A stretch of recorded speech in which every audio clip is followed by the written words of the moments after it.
कि हमारे टोहाना शहर में एक सप्ताह के लिए हम सबको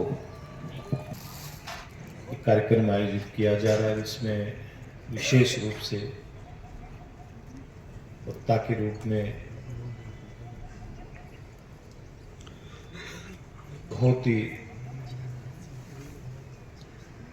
हमारे लिए आदरणीय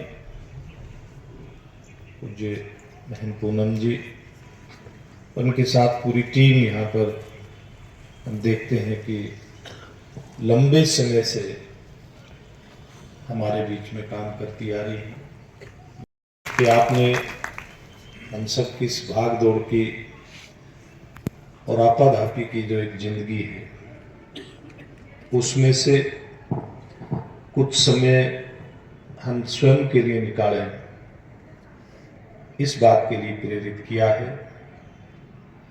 और मैं समझता हूँ कि आपने जो मार्गदर्शन यहाँ पर किया है, निश्चित रूप से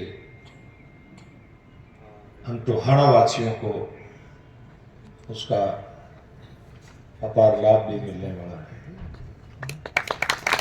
हम लोगों के भी ध्यान में बातें आती हैं कि जो मानव जीवन है कि बार बार नहीं मिलता, इसका उद्देश्य क्या है? ईश्वर की प्राप्ति अंतोगत्वा इस जीवन का लक्ष्य होता है, लेकिन हम कई बार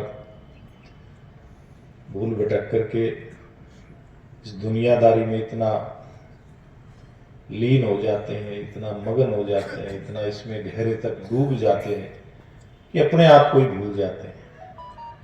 इस स्वयं से मिलवाने की जो एक यात्रा होती है, उसके दर्शन, साक्षात दर्शन हमें पूज्य बहन जी यहाँ करवा रहे थे।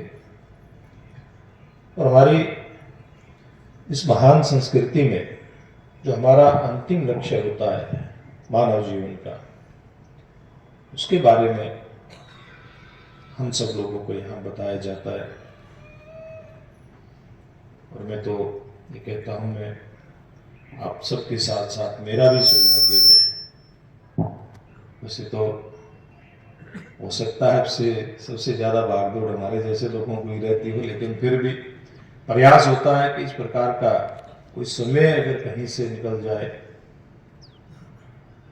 तो वो सौभाग्य की बात होती है।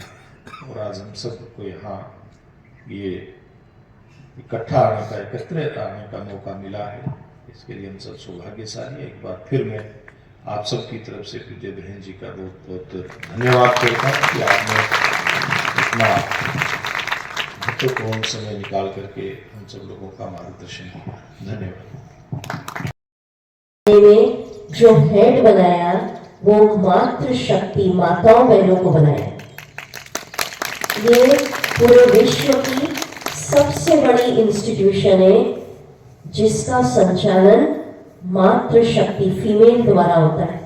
भाई लोग मदद करते हैं, देखो सब मदद कर रहे हैं हम लोग को, पर जितने भी हमारे ब्रांचेस है, सेवा केंद्र है, जो इंचार्ज होती है माताएं बहनें, दीदियां, दादियां, मतलब फीमेल, मातृशक्ति को रिस्पेक्ट देने के लिए। तो उस समय शिव बाबा, ये नियमित क्रम चलने लगा।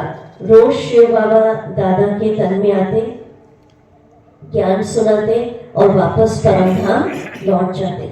इसको अवतरण कहते हैं कि परमानेंट दादा के तन में नहीं बैठे, सिर्फ आए, ज्ञान सुनाया, काम किया और चले गए।